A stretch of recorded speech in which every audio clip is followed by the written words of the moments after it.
Galaxy News Hour live. कोही त्यस्ता नेता हुन्छन् जसको नाम सुन्दै मान्छेको अनुहार घृणाले मुजा पर्छन्। कोही त्यस्ता हुन्छन् जसको मृत्युमा सिङ्गो देशले नुन बार्छ। प्रदीप गिरीले आफूलाई त्यस्तो अग्लो धरोहर बनाएर गए जसको फेदमा उभिन सक्ने हैसियत भएका नेता अहिले बिरलै भेटिन्छन्। प्रदीप गिरी त्यस्तो नाम हो जसलाई हरेक दल हरेक विचारले आफ्नो अभिभावक ठान्छ। कम्युनिस्टदेखि राजावादीसम्मलाई नतमस्तक बनाउन सक्ने नैतिक शक्ति उनमा थियो। निष्ठा र आदर्शको चम्किलो तारा बनेर उनी राजनीतिको आकाशमा अनन्तकालसम्म जीवित रहिरहनेछन्। राजनीतिलाई सङ्ग्लो बनाउन प्रदीप गिरीले कति हस्तक्षेप गरे त्यो इतिहासले मूल्याङ्कन गर्नेछ, तर उनी आफू जीवनभर सङ्ग्लो रहिरहे। राजनीतिमा सत्ताको लुचाचुडी र अवसरवादको दूषित भेलबीच उनी ओभानो भएर बगिरहे। जस्तो सुकै खडेरीमा चेतनाको फूल बनेर उनी फक्रिरहे। उनी नेपाली काङ्ग्रेसका मात्र होइन, सिङ्गो देशका अभिभावक थिए। ग्यालेक्सी न्युज आवर आज तिनै निर्भीक विचारकको जीवनकथामा केन्द्रित रहनेछ।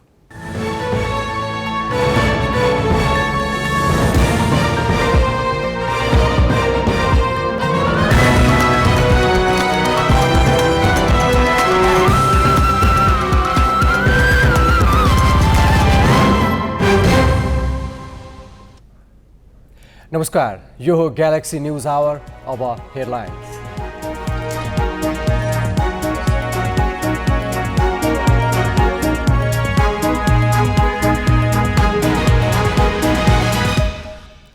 निर्भीक विचारक गिरीको पशुपति आर्यघाटमा अन्त्येष्टि। अन्तिम विदायमा शुभचिन्तकको ठूलो उपस्थिति। कांग्रेसले 3 दिनसम्म झण्डा आधा झुकाउने। निर्वाचनका लागि आयोगले सरकारसँग माग्यो 11 अर्ब। सुरक्षाकर्मी बाहेक 2 लाख जनशक्ति आवश्यक पर्ने आकलन।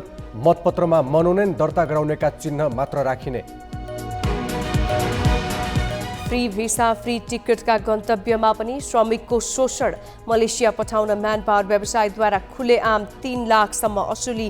मन्त्री भन्छन् प्रमाण देऊ।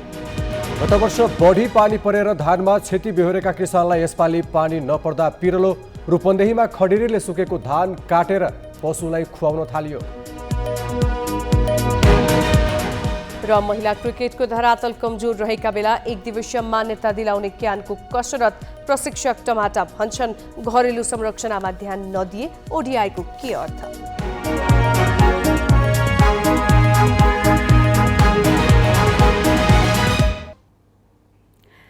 नेपालमा समाजवादी चिन्तनलाई व्यावहारिक रूपमै उतार्ने नेता थिए प्रदीप गिरी। उनी अब यस धरतीमा रहेनन्। गिरीलाई कांग्रेसको नेता मात्र भन्ने हो भने अन्याय हुनेछ। उनको अन्त्येष्टिमा नेपालदेखि भारतसम्मका विभिन्न दलका नेताहरूले व्यक्त गरेको श्रद्धाबाट त्यो प्रष्ट हुन्छ। गैराती 9:30 बजे ललितपुरको एक अस्पतालमा निधन भएका गिरीको आज पशुपति आर्यघाटमा अन्त्येष्टि गरिएको छ। उनको अन्तिम विदायमा शुभचिन्तक र समर्थकको ठूलो उपस्थिति थियो। सिराहामा जन्मेका प्रदीप गिरी लामो समयसम्म नेपाली कांग्रेसको बीपी कोइरालासँग पनि उनले काम गरे र पछिल्लो समयमा उनी खास गरी कांग्रेसलाई सुधार गरेर विचारका एउटा मार्गदर्शकका रूपमा लिन्छन्। समाजवादी चिन्तन जुन कांग्रेसको मूल एउटा चिन्तन हो त्यसलाई प्रवर्धन गर्ने काममा उनले जुन योगदान गरे, व्यवहारमा समेत त्यसलाई लागू गरे। कतिले उहाँलाई विचारक भन्छन्, कतिले उहाँलाई अराजक पनि भन्छन्। पार्टीमा बस्ने, पार्टीलाई नै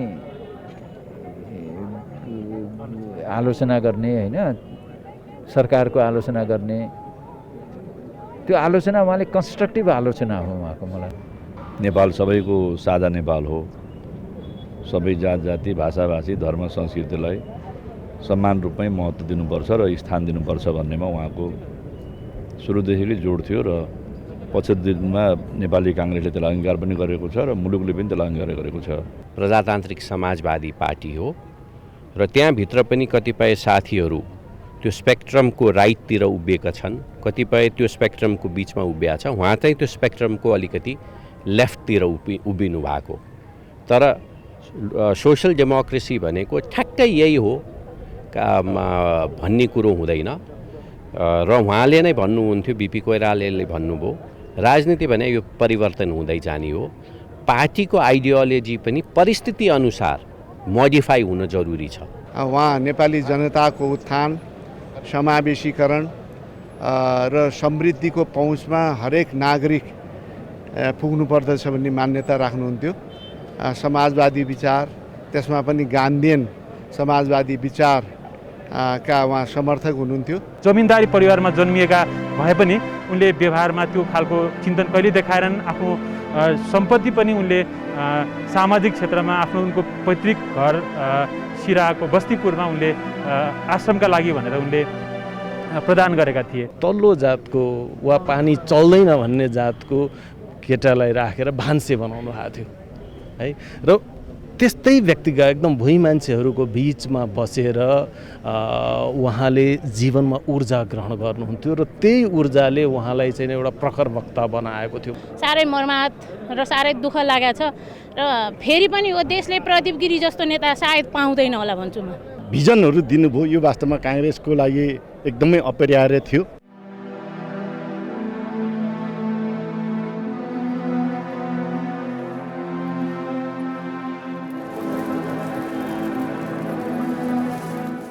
हामी सबैलाई निस्वार्थ रूपमा समाज सेवामा समर्पित हुने, राजनीतिलाई फोहोरी खेल होइन, एउटा समाज सेवाको, जनताको सेवा र राष्ट्रको सेवा गर्ने माध्यम हो भन्ने प्रेरणा प्रदीपजीबाट लिनुपर्छ। र यहाँभन्दा अगाडि मेडिसिटी अस्पतालमा नेपालका प्रथम राष्ट्रपति डाक्टर रामवरण यादवले पनि श्रद्धाञ्जली अर्पण गरेका छन्। हाम्रो बिचमा रहनु भएन, म अत्यन्तै दुखी छु। मेरो अभिन्न मित्र हुनुहुन्थ्यो, उहाँप्रति म श्रद्धासुमन अर्पण गर्छु। ठुलो जनसमूहले पनि प्रदीप गिरी एउटा साधारण नेता अथवा कुनै काङ्ग्रेसको केन्द्रीय सदस्यको एउटा दायराभन्दा अलिकति माथि छन्। अलिकति ठुलो रूपमा उनको योगदान, उनको विचारलाई कार्यकर्ताहरूले सम्झिरहेका छन् भन्ने चिज यसले पनि बताउँछ। र अन्तिम क्षणसम्म पनि उहाँले देशको लागि, यो समाजलाई कसरी अझै प्रगतिशील बनाउन सकिन्छ, गतिशील बनाउन सकिन्छ भनेर स्पेसली हामी जस्ता युवाहरूलाई, जुन बिपीको एउटा अवधारणा थियो तरुणको, त्यो उहाँले जीवन्त भएर बाँच्नुभयो। हुन त उनी व्यवहारमा अलिक अस्तव्यस्त थिए भनेर कतिपयले आलोचना पनि गर्छन्, तर त उनको निजी जीवन थियो। काङ्ग्रेसका नेता भए पनि प्रदीप गिरीले देशको समाजवाद, सामाजिक ढाँचा र त्यसको व्यवहारिक कार्यान्वयनका पक्षमा व्यक्त गरेको चिन्ता र चासो कुनै एउटा पार्टीको नेताभन्दा माथि थियो। र उनको अन्त्येष्टिमा विभिन्न दलका नेताहरू र विभिन्न क्षेत्रका व्यक्तिहरूले व्यक्त गरेको श्रद्धाञ्जली त्यसैको एक सूचक हो।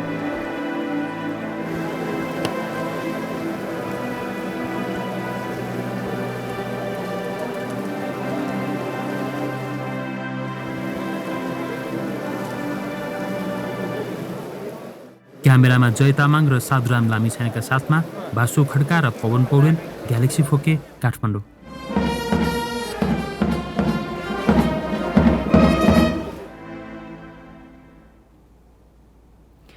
सम्पन्न परिवारमा जन्मिए पनि प्रदीप गिरीले जीवनभर आफूलाई सरल नेताका रूपमा उभ्याए। अधिकार प्राप्ति र परिवर्तनका हरेक आन्दोलनमा अग्रपङ्क्तिमा देखिए। उनले आफ्ना अभिव्यक्ति र व्यवहारलाई पार्टी अनुशासनको साँघुरो घेराभित्र पनि राख्न चाहेनन्। आफ्नो राजनीतिक सुरक्षा र अरू लाभका निम्ति मूल्य र मान्यतामा सम्झौता गरेनन्। उनको त्यही असाधारण व्यक्तित्वका कारण अन्य राजनीतिक विचारधारा र दर्शन अङ्गालेकाहरूले पनि उत्तिकै सम्मान गरिरहे। शनिबार राति प्रदीप गिरीको निधनको खबर बाहिरिँदासम्मै सामाजिक सञ्जाल उनको कुशलताको कामनाले भरिएका थिए। प्रार्थनाहरू चलिरहेका थिए, तर ती सबै प्रार्थना र चिकित्सा विज्ञान असफल भए। काङ्ग्रेस नेता गिरीलाई कम्युनिस्ट, राजावादी, आध्यात्मवादी सबैले उत्तिकै श्रद्धापूर्वक सम्झिए। नसम्झिउन् पनि कसरी?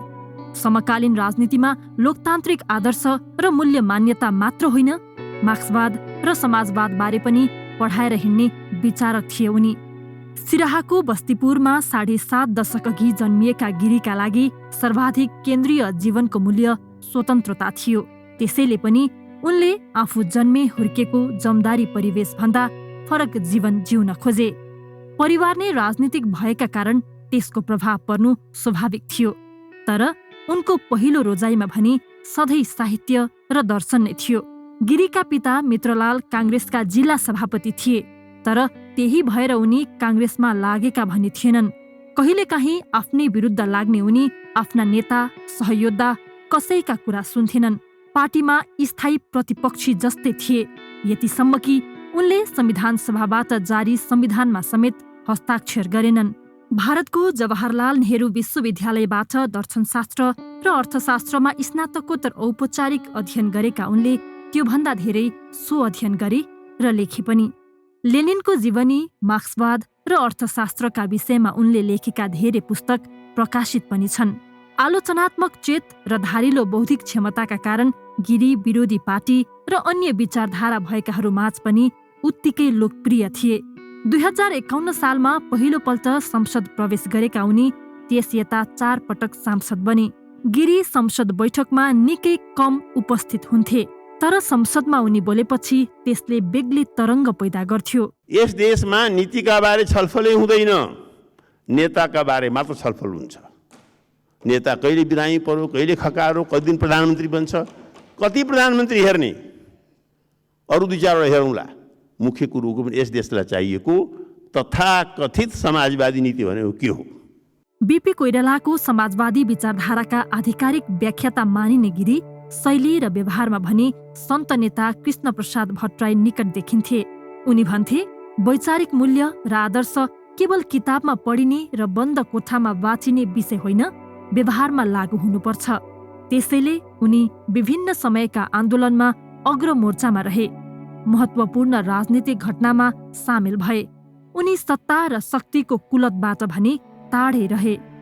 मन्त्री बन्ने प्रस्ताव धेरै पटक आए, तर स्वतन्त्रता गुम्ने डरले ती सबै प्रस्ताव उनले अस्वीकार गरे।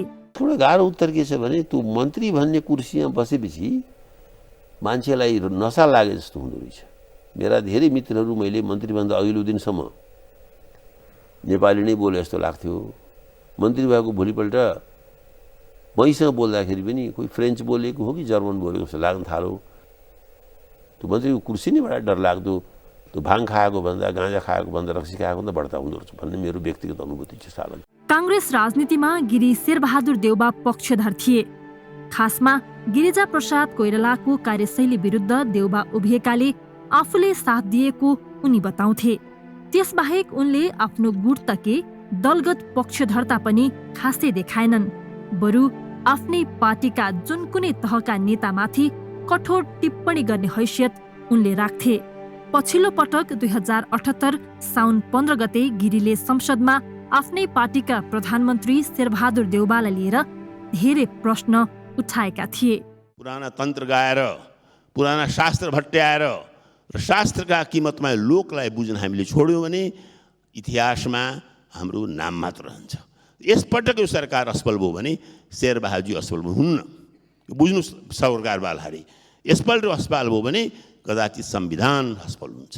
संविधान असफल भएर पनि के बिग्रिँदैन, व्यवस्था असफल हुन्छ। व्यवस्था असफल हुनु भनेको सोच्दा मात्र पनि कहाली लाग्छ मलाई। संविधानमा हस्ताक्षर नगरेको एक व्यक्तिमध्ये म भन्दैछु कि बाटो अर्को देख्दिनँ म, त्यसैले संविधान रक्षा गर्न अग्रपङ्क्तिमा आएर बोलेको हुँ, लेखेको हुँ। गणतन्त्र र सङ्घीय राज्यको पक्षमा काङ्ग्रेसभित्रबाट सुरुवाती दिनमै आवाज उठाउने थोरै नेतामा गिरी पर्थे। जनजाति, मधेसी, दलित र महिला सबैको उचित प्रतिनिधित्व हुनुपर्ने भनेर जमदम नामको प्रस्ताव उनले नै ल्याएका थिए। त्यही विचार 2063 पछि समावेशिताका नामले राष्ट्रिय वैचारिकी बन्न पुग्यो। बोलेर नथाक्ने गिरीलाई अन्ततः घाँटीको क्यान्सरले सतायो। उपचारका लागि भारतसम्मै जानु पर्यो, तर उपचारका लागि सरकारको 1 रुपैयाँ पनि नपरोस् भन्नेमा अन्तिम समयसम्मै उनी अडिरहे। अर्थात् जीवनको अन्तिम घडीमा पनि गिरीले सत्ता र शक्तिमा हुनेहरूलाई महत्त्वपूर्ण सन्देश छाडेर गए। सृजना घिमिरे, ग्यालेक्सी 4K, काठमाडौँ।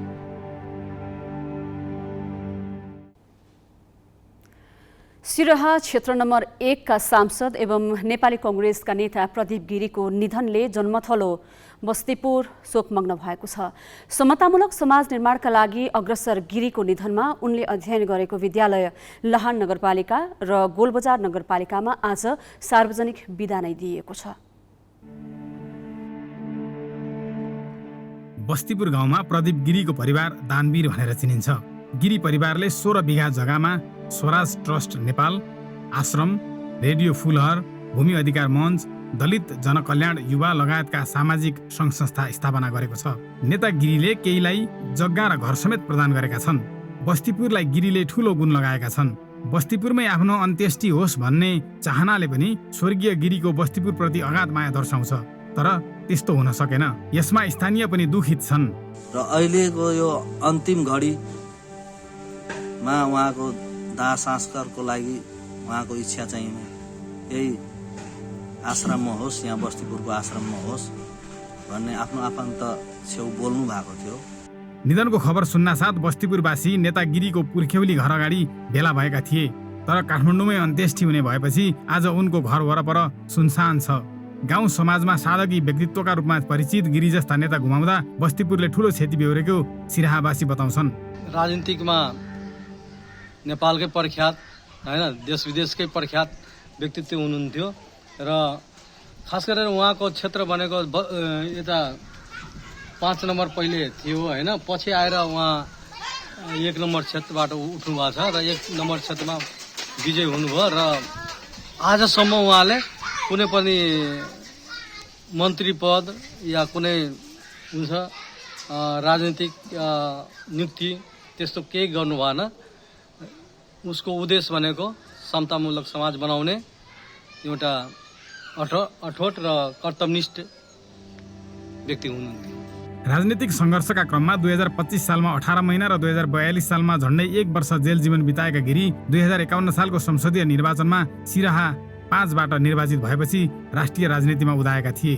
भारत स्थित जवाहरलाल नेहरू विश्वविद्यालयबाट अर्थशास्त्र र दर्शनशास्त्रमा स्नातकोत्तर गरेका गिरीको गाउँदेखि सहरसम्म स्पष्ट वक्ता नेताका रूपमा चर्चा हुन्छ।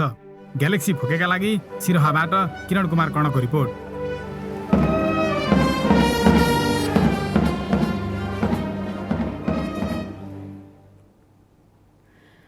बाहिर मिठा भाषण गर्ने र भित्रभित्रै दूषित व्यवहारमा लीन हुने नेपाली राजनीतिको आधारभूत प्रवृत्ति हो।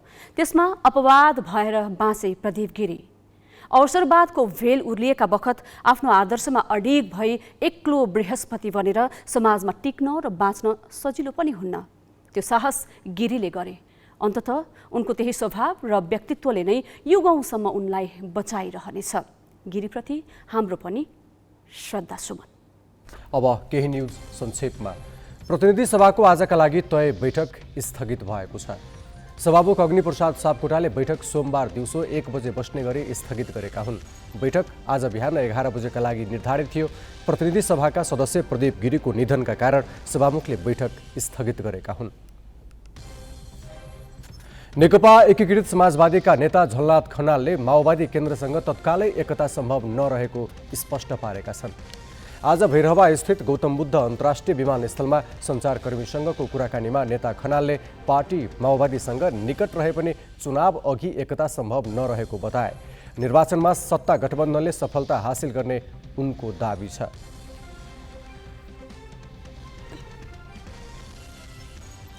नेपालमा पछिल्लो 24 घण्टामा 202 जनामा कोरोना भाइरसको संक्रमण पुष्टि भएको छ।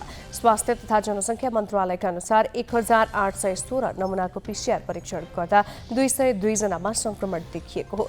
यस्तै 1607 एन्टिजेन परीक्षण गर्दा 84 जनामा संक्रमण देखिएको छ। अहिले नेपालमा 4338 सक्रिय संक्रमित रहेको मन्त्रालयले जनाएको छ। संक्रमित मध्ये आइसियुमा 51 र भेन्टिलेटरमा 5 जनाको उपचार भइरहेको छ। सरकारले 50 जिल्लामा 5 देखि 12 वर्षसम्मका बालबालिकालाई कोभिड विरुद्ध फाइजर खोप लगाउन सुरु गरेको छ।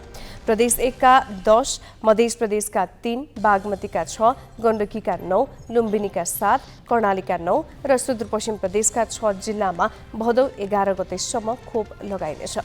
स्वास्थ्य तथा जनसङ्ख्या मन्त्रालयका अनुसार खोपको दोस्रो मात्रा भदौ 27 देखि असोज 1 गतेसम्म लगाउने तयारी छ। 27 जिल्लाका बालबालिकालाई सरकारले यसअघि नै फाइजर खोप लगाइसकेको छ। मलेसियासँगको सम्झौता अनुसार वैदेशिक रोजगार व्यवसायले श्रमिकबाट रकम उठाउन पाउँदैनन्। बरु उल्टै श्रमिकले घरबाट आउँदाको भाडादेखि काठमाडौँ बस्दाको खर्च र स्वास्थ्य परीक्षणको खर्च समेत पाउँछन्। यो खर्च व्यवसायले रोजगारदाता कम्पनीबाट शोध भर्ना लिन्छन्। तर यहाँ मलेसियाबाट फ्री भिसा र फ्री टिकट भनेर आएका मागमा पनि व्यवसायले 3 लाख रुपैयाँसम्म असुलिरहेका छन्। विस्तृत क्रान्ति शिखाबाट। सरकारले 7 वर्ष अघि मलेसिया र खाडी मुलुकमा रोजगारीका लागि जाने श्रमिकले म्यानपावर व्यवसायीलाई 1 पैसा पनि तिर्न नपर्ने निर्णय गर्यो। सबै खर्च रोजगारदाताले बेहोर्ने भएकाले फ्री भिजा र फ्री टिकटको निर्णय गरिएको थियो। तर व्यवसायीहरू श्रमिकबाट 3 लाख रुपैयाँसम्म असुलिरहेका छन्।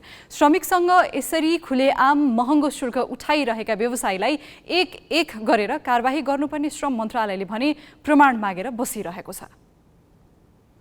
वैदेशिक रोजगारीमा रहेका र जाने प्रक्रियामा रहेका श्रमिकका समस्या सम्बोधनका लागि श्रम मन्त्रालयमा कल सेन्टर छ। 6 वर्ष अघि स्थापना गरिएको कल सेन्टरमा दिनको 200 भन्दा बढी उजुरी र गुनासा आउँछन्। श्रम रोजगार तथा सामाजिक सुरक्षा मन्त्री शेरबहादुर कुँवरले आइतबार आफैले गुनासो सुने। मन्त्रीलाई वैदेशिक रोजगारीमा रहेका श्रमिकले सरकारले फ्री भिसा फ्री टिकट भने पनि आफूहरू म्यानपावर व्यवसायीलाई 3 लाख रुपैयाँ बुझाउन बाध्य भएको गुनासो गरे। तर मन्त्रीले रकम लिने व्यवसायी र एजेन्ट को हुन् भनेर सोधीखोजी गरेनन्। फ्री भिसा फ्री टिकटको निर्णय गरेको अवस्थामा व्यवसायीले 1 पैसा पनि लिन नपाउने भएकाले श्रमिकहरूलाई प्रमाण लिएर आउन भने। बाँकी खाडी क्षेत्रहरूमा मेन पावर मार्फत नै पठाउने गरिएको छ र अहिले जुन मेन पावरहरूले त्यहाँ पठाउँछन् 0 कस्टमा पैसा नलिएर पठाउने गरिएको छ। र अब तपाईँहरूले पनि आफूले सम्पर्क राखेका मेन पावर वा संस्थाहरू मार्फत नै जाने हो हैन, कहीँ पनि पैसा तिर्नु पर्दैन। कुनै एजेन्टले कुनै दलालले पनि यदि पैसा लिने गरेको छ भने त्यो हामीलाई बरु जानकारी दिनु होला प्रमाणसहित हैन। ती कारबाहीको उनीहरू कारबाहीको भागीदार हुन्छन्। सरकारले फ्री भिसा फ्री टिकटको निर्णय गरेको 2072 असार 21 गते हो।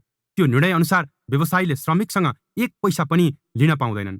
श्रमिकको भिसा र हवाई टिकट बापतको रकम श्रम गन्तव्य मुलुकका रोजगारदाता कम्पनीले नै बेहोर्ने भएकाले सरकारले शून्य लागतको निर्णय गरेको थियो। तर श्रमिकहरू व्यवसायीलाई महँगो शुल्क नबुझाइ वैदेशिक रोजगारीमा जान पाइरहेका छैनन्। मन्त्री कुँवरले शुल्क लिने व्यवसायीलाई कारबाही गर्ने आश्वासन बाँडेपछि हामीले वैदेशिक रोजगारीमा जाने तयारीमा रहेका युवालाई पछ्यायौं। म्यानपावर कम्पनीले भनेअनुसार आइतबार मध्य बानेश्वरको एभरेस्ट हेल्थ होम सर्भिसमा स्वास्थ्य परीक्षण गराइरहेकाहरूको भिडमा भेटिए दोलखाका सन्देश घतानी। उनी मलेसिया जान चाहन्छन्। एजेन्टले उनीसँग स्वास्थ्य परीक्षणका लागि 8,662 रुपैयाँ र भिजा र हवाई टिकटका लागि 2.5 लाख रुपैयाँ मागेका छन्। पैसा 280 भनेको छ, 2,80,000 भनेको छ। अनि मेडिकलको 8,662 रुपियाँ भनेको छ। हजुर, अनि त्यही भएर म आफैमा अलिकति कन्फ्युज भएर म बाहिर त्यतिकै बसिरहेको अहिले। फ्री टिकट फ्री भिसा भनेको नि भन्न त भनेको छ, खै लिइरहेको हुन्छ। 3 लाखदेखि समथिङ त्यस्तै लिन्छ। रकम मागिएको सन्देशसँग मात्र होइन, म्यानपावर कम्पनीले रकम नमागेका युवा नै छैनन्। देशभित्र रोजगारी नपाएर भौतारी रहेका युवालाई व्यवसायीले आफूले भनेअनुसारको रकम बुझाउन बाध्य पारिरहेका छन्। म आएको छु यहाँ भाइको मेडिकल गराउन, अनि भन्नलाई त भनिन्छ फ्री टिकट फ्री भिजा होइन, तर त्यस्तो मान्छे लिएर जाँदा छैन होइन। त्यो 2 लाख 2.5 लाख जति लिइरहेछ होइन, फेरि विदेश पठाइरहेछ। 2 लाख 2.5 लाख लिइरहेछ, 3 लाखसम्म पनि पुगिरहेछ मलेसिया जान। हजुर, फ्री टिकट फ्री भिसा थाहा छ हामीलाई। अनि यसको इन्टरभ्यू त त्योमा फेस गर्नु नै पर्छ। अनि यसको पनि भन्छ 2 लाख 2.5 लाख 3 लाख दिनु होइन, इन्टरभ्यू दिनु पर्दैन, पठाइदिन्छु तपाईँहरूलाई। म्यानपावर कम्पनीहरूले एजेन्ट परिचालन गरेर पैसा उठाउने गरेका छन्, तर पैसा बुझाएको बिल भने दिने गरेका छैनन्। बिल दिँदा र बैंकिङ प्रणाली मार्फत रकम लिँदा आफू कारबाहीको दायरामा पर्ने जानी बुझिकन व्यवसायीले वैदेशिक रोजगारीमा जान चाहने युवासँग नगदै लिने गरेका छन्। कम्पनीहरूले मनपरी रूपमा शुल्क लिइरहेको बारे श्रम मन्त्रालयलाई जानकारी नभएको होइन। वैदेशिक रोजगार विभागमा उजुरीका चाङ छन्, तर सरकारी अधिकारीले बलशाली व्यवसायीलाई कारबाहीको हिम्मत गरेका छैनन्। यस अघिका श्रम मन्त्री कृष्ण कुमार श्रेष्ठ, जो आफै म्यानपावर व्यवसाय पृष्ठभूमिका हुन्, उनले फ्री भिसा फ्री टिकटको निर्णय उल्ट्याउन चाहेका थिए। मन्त्रालयभित्रको छलफल निष्कर्षमा नपुग्दै उनी पार्टीभित्रको भागभण्डाका कारण पदमुक्त भएका थिए। क्यामेरामा रिकेश सिंहका साथमा मिलन बुढाथोकी, काठमाडौँ। सरकारले फ्री भिजा र फ्री टिकटको नीति अवलम्बन गरे पनि व्यवहारमा त्यो देखिँदैन। रोजगारदाता कम्पनीले नै खर्च दिने भएकाले श्रमिकबाट 1 रुपैयाँ उठाउन नपाउने अवस्थामा पनि व्यवसायीले खुलेआम मनलाग्दे रकम असुलिरहेका छन् र सरकारले नदेखे जस्तो गरिरहेको छ। हुँदा सरकारी अधिकारी समेत फ्री भिजा फ्री टिकटको नीति नै पुनः विचार हुनुपर्ने बताउन थालेका छन्। विभागका निर्देशक डमरबहादुर सुनुवारको यो भनाइ हेरौँ। नेपाल सरकारले शून्य लागतमा नेपाली श्रमिकहरूलाई नेपाल सरकारले नै खुला गरेका विभिन्न श्रम गन्तव्य मुलुकमा पठाउने भनेर निर्णय गर्यो र सो मुताबिक त्यो प्रक्रिया अगाडि बढ्यो कि सिलसिलामा यहाँले उठाउनुको जिज्ञासाको सम्बन्धमा हामीलाई गुनासोहरू आएको अवस्था छ। शून्य लागत अर्थात् भनौँ फ्री भिसा फ्री टिकट भनेर राष्ट्रिय दैनिकमा सूचना प्रकाशन पनि गर्ने, तर ती कामदारहरू छनौट भइसकेर कोही नपुग्दै र कोही चाहिँ गन्तव्य मुलुकमा श्रम गरिरहँदाको पछिल्लो अवस्थामा काहीँ अलपत्र परेको अवस्था पनि हुनसक्छ या करारको दायित्व पुरा नगरेको अवस्था हुनसक्छ। त्यस बखतमा चाहिँ उहाँका आफन्तजनहरूले ती विवरण समेत खुलाएर विभागमा उजुरी दर्ता गरेको अवस्था चाहिँ छ। यसले के देखिन्छ भने हामीले फ्री भिसा फ्री टिकट त भन्यौँ, तर त्यसको कार्यान्वयनमा निकै जटिलता छ र अन्ततः त्यसको मारमा चाहिँ श्रमिकहरू परेका छन् भन्ने कुराहरू तथ्यबाट पनि देखिएको छ। अहिले उता रोजगारदाताबाट खर्च लिने, यता श्रमिकलाई शोषण गर्ने व्यवसायका यस्ता खुला बदमासीमा सरकार मौन बस्ने। कतिसम्म भने विभागमा उजुरी गर्न जाँदा पनि कुनै कारबाही गरेको छैन। अझ नीतिमै पुनः विचार गर्नुपर्ने भनाइले सरकारी संयन्त्र व्यवसायीबाटै प्रभावित देखिन्छ। यस्तो अवस्थामा बेरोजगारीको बाध्यताले विदेशी खोज्ने युवाहरू आफ्नै देशमा राज्यकै संरक्षणमा ठगिने सिलसिला तत्काल रोकिने छाट देखिँदैन। अब केही न्यूज संक्षेपमा। पर्यटन तथा नागरिक उड्डयन मन्त्रालयले अमेरिकन आइडलका उपविजेता दिवेश पोखरेललाई नेपालको पर्यटनका लागि विश्व सद्भावना दूत नियुक्त गरेको छ। अर्थर गणका नामले चिनिने पोखरेललाई पर्यटन तथा नागरिक उड्डयन मन्त्री जीवनराम श्रेष्ठले आज विश्व सद्भावना दूत नियुक्त गरेका हुन्। अमेरिकन आइडल मार्फत नेपाललाई विश्व सामु चिनाउन भूमिका निर्वाह गरेकाले गायक पोखरेललाई सम्मान स्वरूप सद्भावना दूत नियुक्त गरेको श्रेष्ठले बताए। पोखरेलले सङ्गीत मार्फत नेपालको पर्यटन तथा संस्कृति प्रवर्धनमा सहयोग गर्ने प्रतिबद्धता जनाएका छन्। उनी उच्च शिक्षा अध्ययनका लागि 8 वर्ष अघि अमेरिका गएका थिए। म्यानमारका सेना प्रमुख मिन आङ वाङले अपदस्थ नेत्री आङ सान सुचीलाई जेलबाट घरमै नजरबन्दमा राख्न अनुमति दिने बारे विचार गर्ने बताएका छन्। सुची विरुद्धको मुद्दामा फैसला आएपछि घरमै नजरबन्दमा राख्न अनुमति दिने बारे विचार गर्ने सेना प्रमुख वाङले बताएका हुन्। प्रजातन्त्रवादी नेत्री सुचीलाई सेनाले गत वर्ष अपदस्थ गरी राजधानी नेपितावको जेलमा राखेको थियो।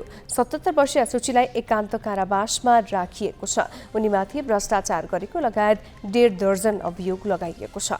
उनले आफूमाथि लागेका आरोप अस्वीकार गर्दै आएकी छन्।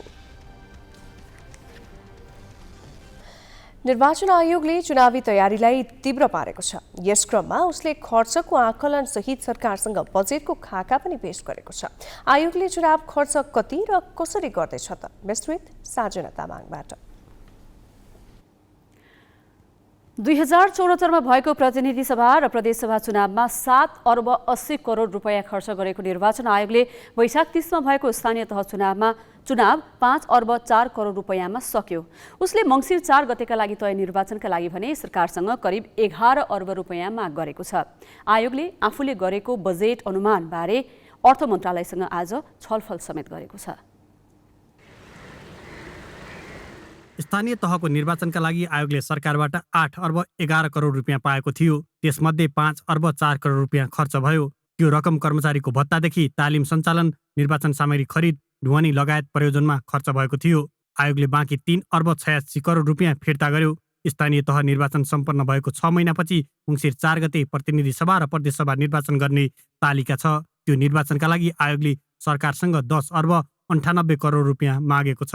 खर्चकै विषय सोध्नु हो भने पनि मलाई नै त्यो चाहिँ अघिल्लो निर्वाचनमा यो 5 अरब कति टोटल खर्चको 5 अरब 10-11 करोड त्यो मलाई नै अचम्म लास्टमा डेटा आउँदा होइन यति थोरै हो भनेको यो कसरी भयो भनेर लाग्यो कि अब भएछ त्यतिले त अब कहिल्यै पनि तपाईँहरूलाई के मात्रै भनिएको थियो भने अघिल्लो निर्वाचनभन्दा कमै गर्छौँ तर कति कम भन्ने चाहिँ कठिन छ नै भनिएको थियो नि त। स्थानीय तह निर्वाचनभन्दा बढी जनशक्ति खटाउनु पर्ने, मतपत्र पनि धेरै छाप्नुपर्ने भएकाले बजेटको आकार बढेको आयोगको भनाइ छ। निर्वाचनमा सुरक्षाकर्मी बाहेक 2 लाख जनशक्ति चाहिने आयोगको आकलन छ। उसले जनशक्ति व्यवस्थापन निर्देशिका स्वीकृत गरेको छ। निर्वाचनमा 57 प्रकारका सामग्री प्रयोग हुनेछन्। तीमध्ये 42 प्रकारका सामग्री आयोगले आफै किन्नेछ। 15 प्रकारका सामग्री भने जिल्ला तहमा खरिद गरिनेछ। आयोगले प्रतिनिधि सभातर्फ 165, प्रदेशतर्फ 330 र समानुपातिका लागि 7 प्रदेशका 7 र प्रतिनिधि सभाका लागि 1 गरी 503 प्रकारका मतपत्र छाप्नेछ। मतपत्रमा उम्मेद्वारको निर्वाचन चिन्ह मात्र राखिनेछ। उम्मेद्वार नभएका दलको समेत निर्वाचन चिन्ह राख्दा धेरै मतबदर भएको स्थानीय तह निर्वाचनको अनुभवका आधारमा आयोगले यसपालि मनोनयन दर्ता गराउने दल र उम्मेद्वारको मात्र चिन्ह मतपत्रमा राख्ने भएको हो। यसका बावजुद स्थानीय तह निर्वाचनमा भन्दा 60,000 बढी जनशक्ति चाहिने आयोगको भनाइ छ। विगतको तुलनामा करिब तपाईँको एउटा मतदान केन्द्रमा 3वटा कर्मचारी त मतपत्र दिन नै थप हुन्छन्। त्यसपछि विगतको तुलनामा त्यो मतदाता सूची रुजु गर्ने र यता महिला पुरुषको तथ्याङ्क लगाउने एकजना मात्रै स्वयंसेवक हुँदा काममा अलि अलमल भयो भनेर त्यसलाई एक-एकजना स्वयंसेवक राख्न खोज्दाखेरि 3 जना मतपत्र दिने कर्मचारी एडिसनल भयो। विगतमा एउटा मात्रै मतपत्र दिए हुन्थ्यो भने अहिले 4वटा दिनुपर्ने हुनेलाई 3 जना त्यो थप एउटा स्वयंसेवी थप गर्दाखेरि एउटा मतदान केन्द्रमा 4 जना कर्मचारी त मिनिमम पनि थपिने भयो। आयोगले निर्वाचनमा भाग लिन चाहने पार्टीसँग दल दर्ताको निवेदन लिई अहिले छानबिन गरिरहेको छ। क्यामेरामा सबिन महर्जनका साथ अङ्गराज नेउपाने, ग्यालेक्सी फोके, काठमाडौँ। नेकपा एमालेका अध्यक्ष केपी शर्मा ओलीले मङ्सिर 4 गते हुने प्रदेश र प्रतिनिधि सभाको निर्वाचन केन्द्रित दौडाहास सुरु गरेका छन्। चुनाव घोषणाको चर्चाका बीच साउन 11 गते झापा पुगेर 3 दिन चुनावी माहौल बनाएका ओलीले फेरि झापा पुगेर 3 दिन नेता कार्यकर्तासँग बिताएका छन्। बिहिबार झापा पुगेका ओली शनिबार काठमाडौँ फर्किएका हुन्। सरकारले साउन 19 गते मङ्सिर 4 का लागि चुनाव घोषणा गरेपछि केपी ओली बिहिबार पहिलो पटक झापा पुगेका हुन्। चुनाव घोषणा हुनुभन्दा 1 साता अघि मात्र साउन 11 गते झापा पुगेका बेला क्षेत्र नम्बर 2 र 5 मा आयोजित कार्यक्रमहरूमा सहभागी भएका ओलीले यसपटक क्षेत्र नम्बर 3 र 5 मा बिताए। हरेक कार्यक्रममा उनी गठबन्धन सरकारलाई गाली गरेर आफू उँचो बन्न प्रयासरत देखिन्छन्। कस्तो घमण्ड, एउटा संवैधानिक प्रक्रिया, मर्यादा, संसद जस्तो गरिमामय ठाउँको मर्यादा के छ? यस्ताहरूका हातमा देश, यो त परमादेशले बनेको, तै पनि यस्तो छ। भोलि जनादेश पनि प्राप्त गर्यो भने यिनीहरूको हालत के हुन्छ? यिनीहरू कसरी उफ्रिन्छन्? यिनीहरूले त मान्छे कुट्दै हिँड्छन् बाटाबाट। चढाइमा मान्छेलाई हान किन हालेको भने हाम्रो सरकार छ।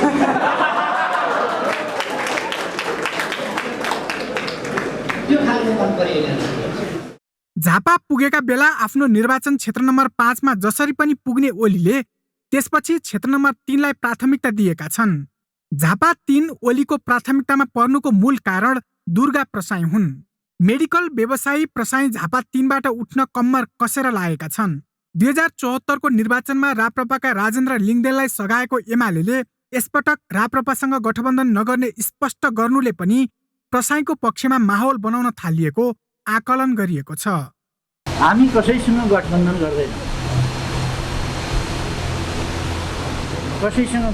गर्दैनौँ, गठबन्धन भन्ने कुरालाई नै हामी मन पराउँदैनौँ।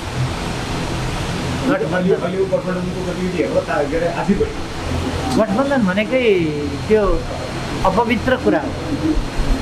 के अपवित्र हो भने गन्तव्य के हो थाहा छैन, कता जाने थाहा छैन, कसरी मिलेर हाटुट पार्ने, लाटलुट पार्ने, झ्यामझुम पार्ने, हामहुम पार्ने, यो मात्रै छ अहिले। 2074 को निर्वाचनमा झापाका 4वटा निर्वाचन क्षेत्रमा एमाले र माओवादी केन्द्रको गठबन्धन विजयी भएको थियो। झापा 3 मा लिङदेनको जितमा पनि एमालेकै भूमिका प्रधान थियो। तर यसपटक स्थिति त्यति अनुकूल छैन। एमाले र माओवादी मिलेर चुनाव जित्दा पनि क्षेत्र नम्बर 5 बाहेकका निर्वाचन क्षेत्रमा काङ्ग्रेससँगको अन्तर खासै ठूलो थिएन। त्यसमाथि माओवादी केन्द्रको गठबन्धनले काङ्ग्रेस थप बलियो बनेको छ। 2074 मा 5 पालिका जितेको काङ्ग्रेसले यसपटक माओवादी केन्द्रको सहयोगमा 6 ठाउँमा जितेको छ भने एमाले 7मा कायम छ। 3 महिनापछि हुने निर्वाचनमा 2074को साख बचाउन सफल भए झापालाई एमालेको मक्का मदिनाको संज्ञा दिने ओली पनि सफल भएको ठानिनेछ। ग्यालेक्सी फोकेका लागि झापाबाट नारायण अर्यालको रिपोर्ट।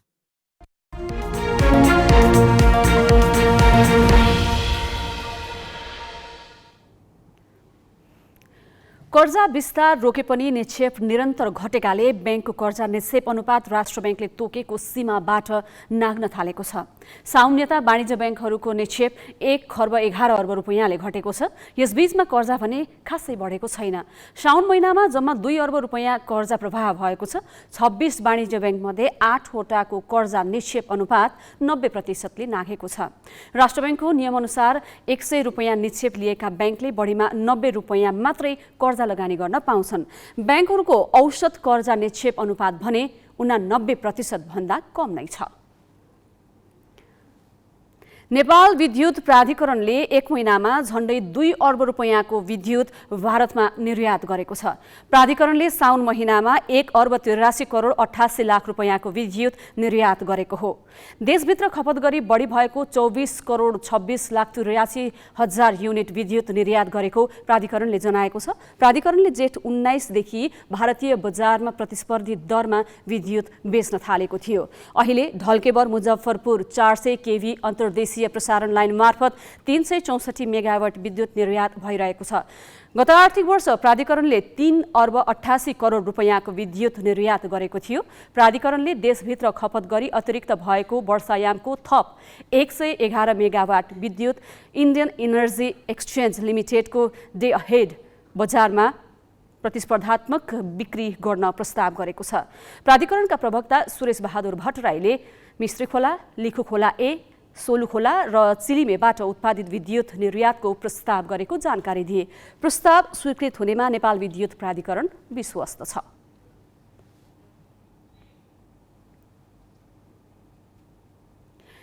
शेयर बजार आज 7.72 अङ्कले घटेर 2060 बिन्दुमा झरेको छ। कारोबार सुरु भएदेखि हरियो रहेको बजार अन्तिम समयमा घटेर बन्द भएको हो। कारोबार रकम भने बढेको छ। आज 2 अर्ब 4 करोड रुपैयाँको शेयर किनबेच भयो। बजार घटे पनि बैंक, होटल, उत्पादन र निर्जीवन बीमा समूहका सूचक बढेका छन्। कारोबारमा आएका मध्ये 132 कम्पनीको शेयर मूल्य भने घटेको छ। खेत रोपाइका बेला रासायनिक मल नपाएर हैरान रूपन्देहीका किसानले जसोतसो रोपाइँ त गरे, तर समयमा पर्याप्त वर्षा नभएपछि रोपो सुकेर पराल भयो। पहेलपुर भएको रोपोमा बाला लाग्ने छाँटकाट नदेखिएपछि किसानले धानबाली काटेर पशु चौपायालाई खुवाउन थालेका छन्। पर्याप्त सिँचाइको अभावमा खेतमै रोपो सुक्न थालेपछि पशुलाई खुवाउन काम लाग्ने भन्दै किसानले धमाधम बाली काट्न थालेका हुन्। असारमा वर्षा नहुँदा महँगो मूल्यमा इन्धन किनेर जेनेरेटरको सहयोगमा पानीको जुहो गरेर रोपाई गरेका थिए। मलखात तथा पानीको अभावमै बाली लगाएका किसानलाई खडेरीले सङ्कट थपिदिएको छ। रूपन्देहीमा 1 महिना यता वर्षा भएको छैन।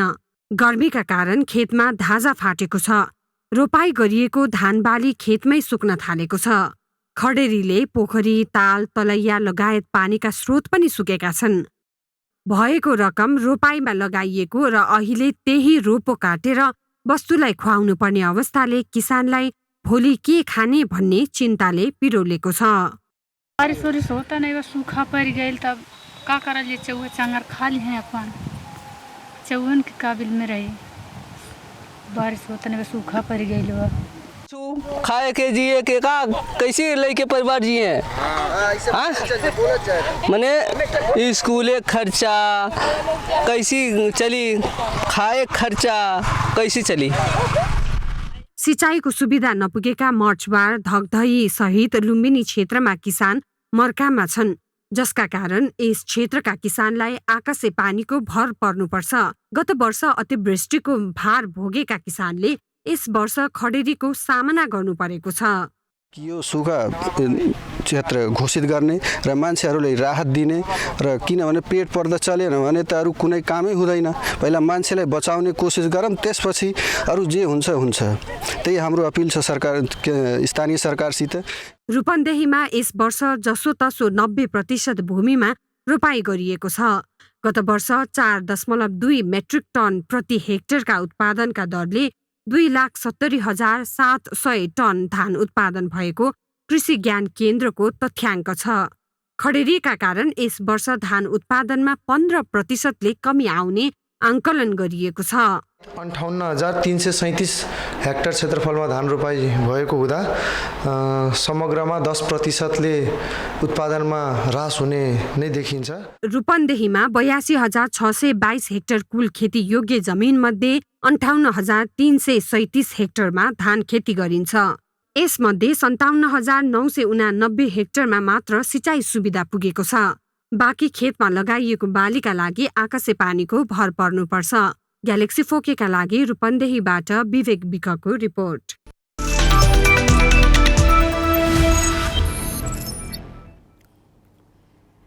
पोखरामा 9औं राष्ट्रिय खेलकुदका लागि सचिवालय स्थापना गरिएको छ। पोखरा रङ्गशालामा रहेको बहुउद्देश्यीय कवड हलमा कार्यकारी समिति सचिवालय स्थापना गरिएको हो। सचिवालयको मुख्यमन्त्री कृष्णचन्द्र नेपाली र संघीय सरकारका युवा तथा खेलकुद मन्त्री महेश्वर गहतराजले संयुक्त रूपमा उद्घाटन गरे। उद्घाटन कार्यक्रममा मन्त्री गहतराजले प्रतियोगिता सम्पन्न गर्न तीनै तहका सरकारको सामूहिक प्रतिबद्धता आवश्यक रहेको बताएका छन्। यस्तै गण्डकी प्रदेशका मुख्यमन्त्री कृष्णचन्द्र नेपालीले पोखरेलले प्रतियोगिता सफल बनाउन प्रदेश सरकारले कुनै कसर बाँकी नराख्ने बताएका छन्। राष्ट्रिय खेलकुद परिषदका सदस्य सचिव टङ्कलाल घिसिङले खेलकुदमा अनावश्यक सङ्घको अस्तित्व नरहने बताएका छन्। उनले विभिन्न कारणले बनेका एकै प्रकृतिका दुई सङ्घलाई एक हुन सुझाव दिए। राष्ट्रिय तेक्वान्दो सङ्घ नेपालको रेफ्री रिफ्रेसर कोर्सको समापन कार्यक्रममा सदस्य सचिव घिसिङले राष्ट्रिय खेल सङ्घभित्रको विवाद समाधानका लागि राखेपले प्रक्रिया अघि बढाइसकेको जानकारी दिए। राखेपको पछिल्लो बोर्ड बैठकले सङ्घहरूमा देखिएको विवाद समाधानका लागि उपाध्यक्ष शिव कोइरालाको नेतृत्वमा समिति गठन गरेको थियो। नेपाली पुरुष क्रिकेट टोलीले पाएको एक दिवसीय मान्यता धरापमा छ। आइसिसी क्रिकेट लिग 2 का खेल्न बाँकी खेलले नेपालको एक दिवसीय मान्यता कायम रहने वा समाप्त हुने निश्चित हुनेछ। पाएको एक दिवसीय मान्यता जोगाउन धौधौ भइरहेका बेला क्यान भने महिला टोलीको एक दिवसीय मान्यताको कसरतमा लागेको छ। एक दिवसीय मान्यताका लागि महिला टोलीको घरेलु संरचनाको तयारीमा भने क्यान सुस्त छ।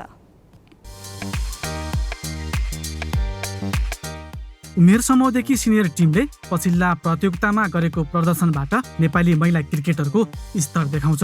कुनै समय एसोसिएट राष्ट्रमा शक्तिशाली राष्ट्रको रूपमा रहेको नेपाली महिला क्रिकेट टोलीको प्रदर्शन यति बेला झनै खस्कदो छ।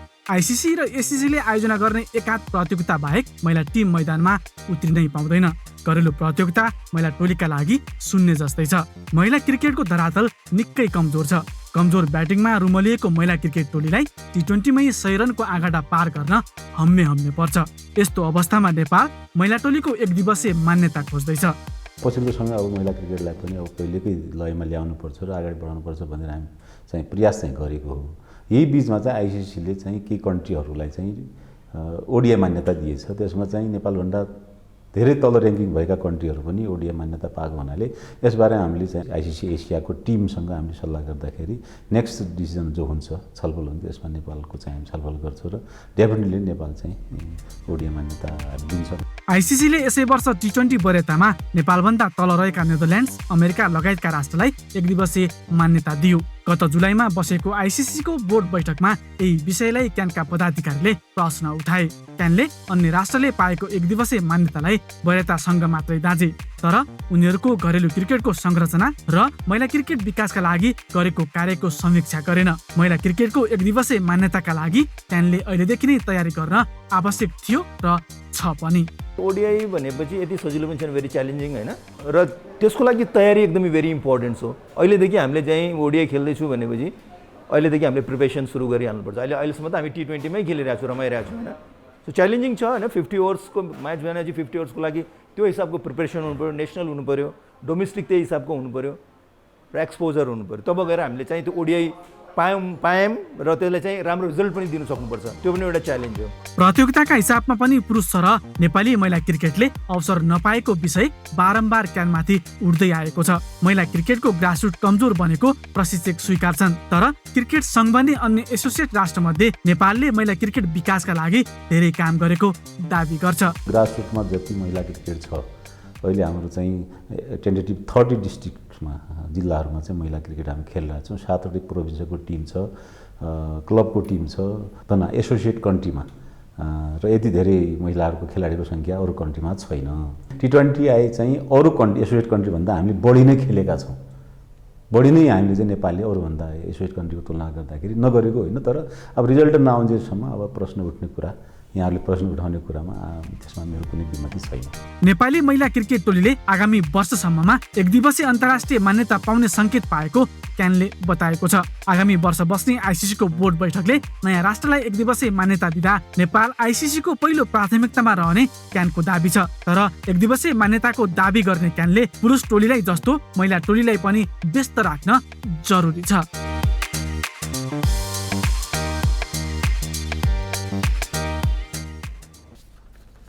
हामी ग्यालेक्सी न्युज आवरको अन्त्यमा छौँ। जाँदा जाँदै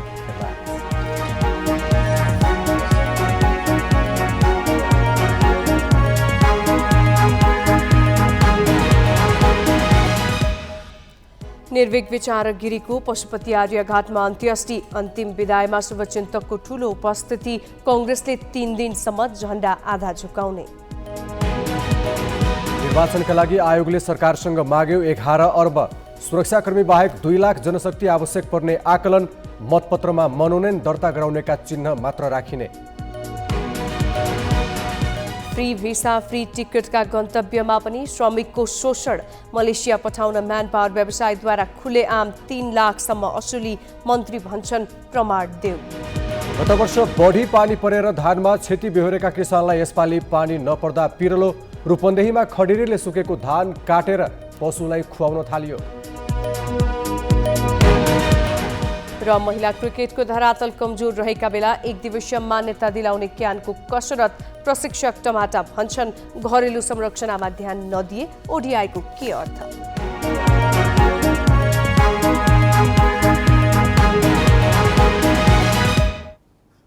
आजलाई ग्यालेक्सी न्युज आवर सकियो। नमस्ते।